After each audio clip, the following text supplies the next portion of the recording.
Succeed. Call for a tour or more information. Wadena Deer Creek Schools, building a legacy of excellence, one student at a time.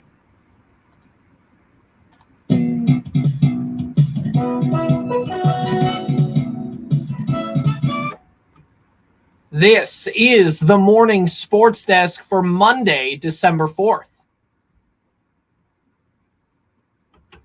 Another busy weekend across central Minnesota, Corey. We had the Dennis Kantz Memorial Tournament that happened over the weekend. I know that you were board hopping that. We had Kyle and Dan on the call. It seemed like a pretty busy scene in Wadena, at least around the school there on Saturday. Yeah, fun to get the winter sports schedule back on track and rocking and rolling. It's a fun way to kick off the winter sports season. Lots of great wrestling in these early portion of the season. It's a good litmus test for where you're at the rest of the year, because there's a lot of good competition, a lot of good wrestling around the area. So it's fun to get that one on the air with some finals. They're a little differently formatted this year because girls wrestling has really taken on such a stronghold, especially in the area, that they had a separate girls tournament with it, which was very, very cool. So yeah, fun to have wrestling kick things off, and thanks to Kyle Gilsine and Dan Lawson for helping us out with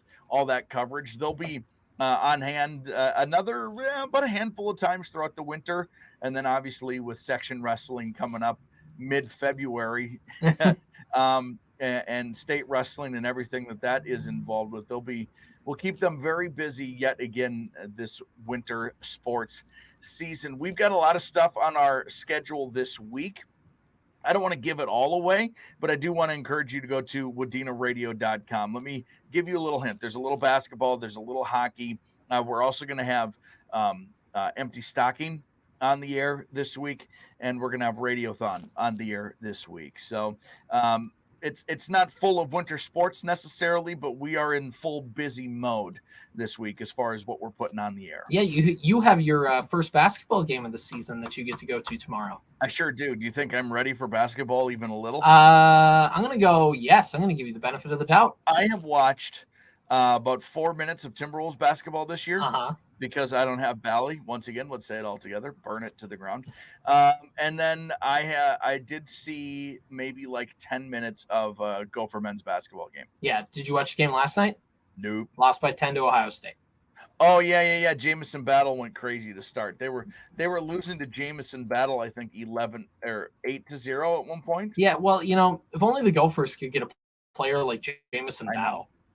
Every time it would, I don't know if he'd be like a program changer, but just to keep a guy like that in state would be. Yeah, if you could get that guy and get him like through your program, I mean, imagine. Did you see how he made like his second bucket in a row, and he was like all night. I'm like, yeah, dude, we gave you 3 years to make shots all night, and all you did was miss them. Well, it turns out when you're surrounded by better players, you play better. Yeah, no kidding. It's always like I do this all the time. Like I'll see certain things with like Bemidji State hockey is one. Like the women's hockey's not in a great spot right now. They're just really young, not winning a lot of games. And there's a girl that transferred out who's like doing much better, and everyone's like, "Is this the coach's fault?" And it's like, I don't know. She's just around much better players. That also might help your stat line.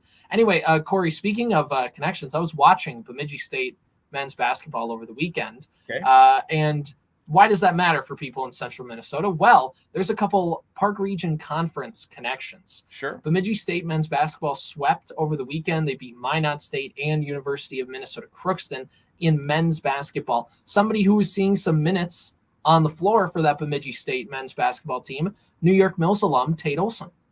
Sure, yeah. So there's he was good at basketball in high school. Pretty good. I'd assume he's still doing nice things on the floor. Turns out being tall, lanky, and athletic can take you places in basketball. It's a good combination, isn't it? It's a good combination. He was playing a lot of minutes on a good Bemidji State basketball team that's like 5-2, and on a decently played Minnesota Crookston women's team.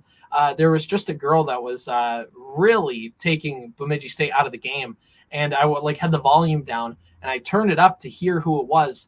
And all of a sudden I hear the announcer go, "And that's another basket for Torminen." I'm like, I recognize that name before. Sure, that's right. Torminen from Monaga on that good Monaga Braves team that went to the section championship a couple of years ago. had herself a pretty darn good game and helped their team win. So Is that Janie? yeah, yep, Nice. yeah. So there you go. There's your local connection. Very cool. In Division II basketball. So I didn't think you'd get that on a Monday morning. I'm down for any NSIC basketball talk, even though I don't watch it anymore, but you can. It's a free app right on your TV. I know. I downloaded it. Yeah. I downloaded it. I don't think Winona State is, I got to see something special there when I was at Winona State. Yeah, you got to see a Division II championship. I got to see 3 championship games in a row and 2 total titles. Must be nice. It was awesome. Let me tell you, it was awesome. Pretty darn. Basketball when it's rocking is one of the most fun environments you can go into. This is not gonna be very insightful, but I feel compelled to say it anyway. Yeah. It doesn't matter the level of basketball. When the level of basketball is good, holy buckets, is it just the most. It's fun. It's the most fun. When NBA basketball is at its peak, like when Golden State is doing Golden State, you know what I mean? Right.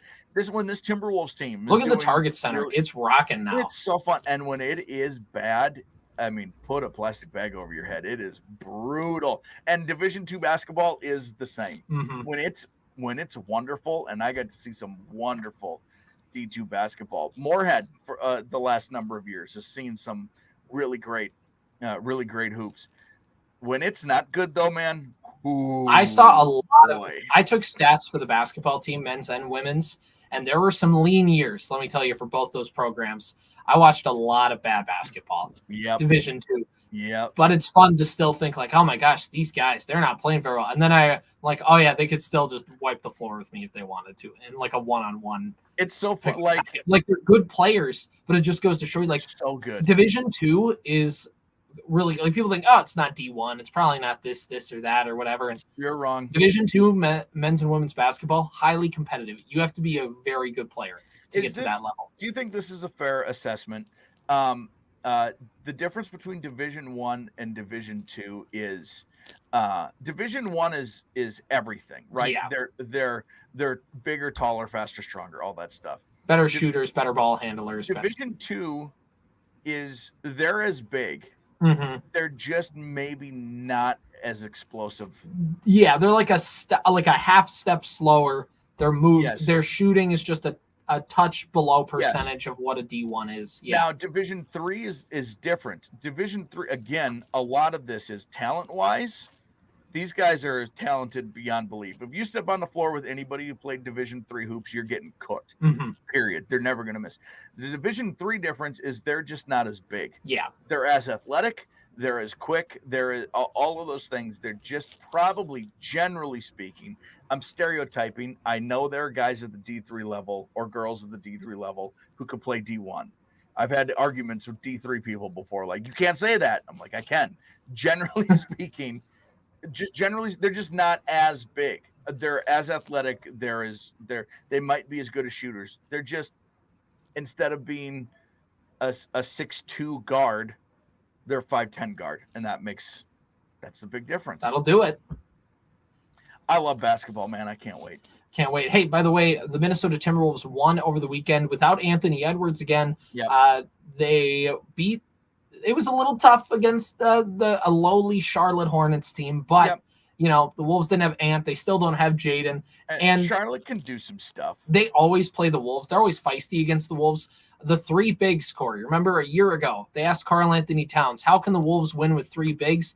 Cat said, bleep and watch us. And everybody laughed at him at the time. And the first year of that trade didn't look so well. On Saturday, Naz Reid had 22 plus points. Rudy Gobert, 25 plus points. Cat, 30 points. Yep. Or roughly around there in that ball game. The 3 bigs were cooking on Saturday. What, they're like 16-4. 15-4. They are tied for the Celtics with the top record in the NBA. So if you take tiebreakers into account, your Minnesota Timberwolves, Corey, are the top team in the National Basketball Association. It feels good, doesn't it? I think it's probably fair to say at this very moment, I seem to have been wrong about this Timberwolves. I think we all have. Generally speaking, the league has moved bigger, and that has worked very well for the Timberwolves, because they might be the biggest. They have to be. They have to be, just with Gobert and Cat and Nas and the things that they're able to do. They're so much more comfortable. I was watching, somebody put together a compilation of Saturday's game of all of the different dunks that Rudy Gobert had. And that was the thing last year. Teammates did not know how to set up Gobert. Gobert did not feel comfortable on defense just because he hadn't played around these guys. But you can... was hurt. Right, exactly. Cat was hurt too last year. So there's one, like your second best offensive player is, and your best three-point shooter is not on the floor, and you don't have that chemistry with him. And now you see it. Like, teammates know how to set up Gobert. Teammates know how to play defense with him. And it's just a different, like, remember in the playoffs a couple of years ago, we're like, the Wolves are terrible defensively at the rim. They're one of the best teams in the NBA at the rim. Rudy Gobert is going to be Defensive Player of the Year already. Like, he's already making a pretty strong case to be in that conversation. And it's why the Wolves went out and got Rudy Gobert. His presence at the rim, the Wolves a couple of years ago, remember, we're like, this team cannot get a rebound to save their life. They get rebounds. And things are, I don't know how long this ride will last. Maybe the wheels will fall off in March and we'll all be yelling at them. But I'm just ready to ride this train until the wheels fall off with the Wolves. Wolves have been in sole possession of first place in the West for 12 days. That eclipses their combined total of the previous 34 seasons. So you're telling me that in this 12-day stretch, the Wolves have been in first place in the West more in this year alone than they've ever been in franchise history combined? Correct. You could look at that as an indictment on the franchise. And you can. But let's take the glass half full perspective on this one. Say that's never been better, man. This is as good as it gets. The KG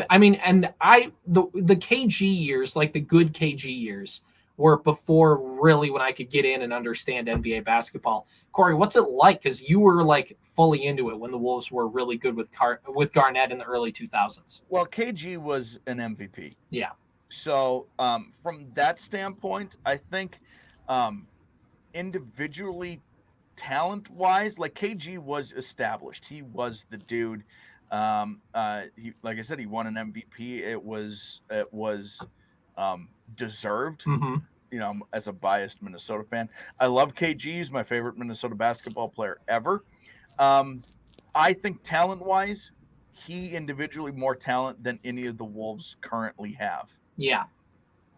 This current team is considerably deeper, and Ant is going to surpass that talent at some point. He is on the trajectory to be the most talented Timberwolves player of my lifetime.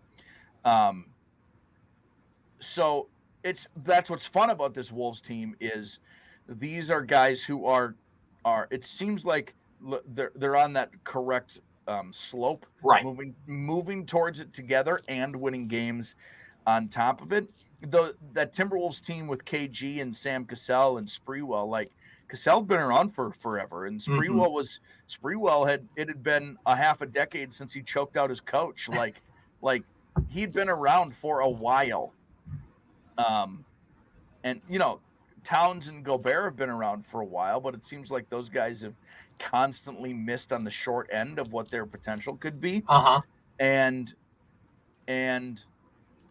it fits right now. And Anthony Edwards is like, he seems like as the expectations continue to rise against him, he continues to pass them and surpass them. It's just a different feeling altogether, I think. It's an unexpected feeling. I literally don't know how to chart this team being this good in the NBA. So I still have some, I think they're legitimate concerns. They're not perfect by that will happen. And then that will come up when you get to the playoffs and it comes to playing a series. Right. But as far as on a night in, night out basis, if you didn't pick the over for this team, and the over was pretty high, I think it was like mid 40s, like 44 and a half or something like that. Which is good. That's a good number. Mm-hmm. They're a third of the way there. They're a third. They're in such a good spot. And one underrated thing about this Wolves team is the trade. Everybody talks about the Gobert trade, and Kessler having a down year and Gobert having a good year, like that trade's just looking a lot different now in year 2. But the trade that I think Tim Connolly should get a lot of credit for is trading for Mike Conley and Nickeil Alexander-Walker, getting rid of D'Angelo Russell and getting a second-round pick back to the Wolves. So the Lakers take Russell and the Jazz get some draft picks, whatever. The Wolves got 2 very, very important players and a second-round pick. I mean, that one Connolly just straight up cooked on. I think getting D'Lo off the roster is just addition by subtraction. Well, you know how weird the Wolves would get in a lot of these games? Like, they would lose that game on Saturday. Yeah, because they had a poor decision maker with the ball in his hands. Conley is not a poor decision maker. He's fun. Conley's great. He's exactly what this team needs at point guard. Hey, the Wild, Corey, are now 3-0 in the John Hines era. And I don't know. I guess firing Dean Evison was it. You know, I said, like, they're going to get a little fire under their behinds. The players are, because, geez, they just fired the boss and they can't fire all of us at once. But we better, like, be on our game. The Wild have now won 3 games in a row. We'll see again how long this lasts. But, hey, Minnesota sports teams are winning. I'm never going to complain about that because the Vikings didn't lose this week either. They were on bye, but the Packers won. So they're tied with the Vikings record-wise. Vikings currently own the tiebreaker. So the Vikings would be the 6th seed right now in the postseason picture. We'll see how things shake out in the last month. This has been the Morning Sports Desk for Monday, December 4th. It's 7:32 on KWAD. We're back with more after this. At Kimber Creek Ford, we agree that being just okay is not.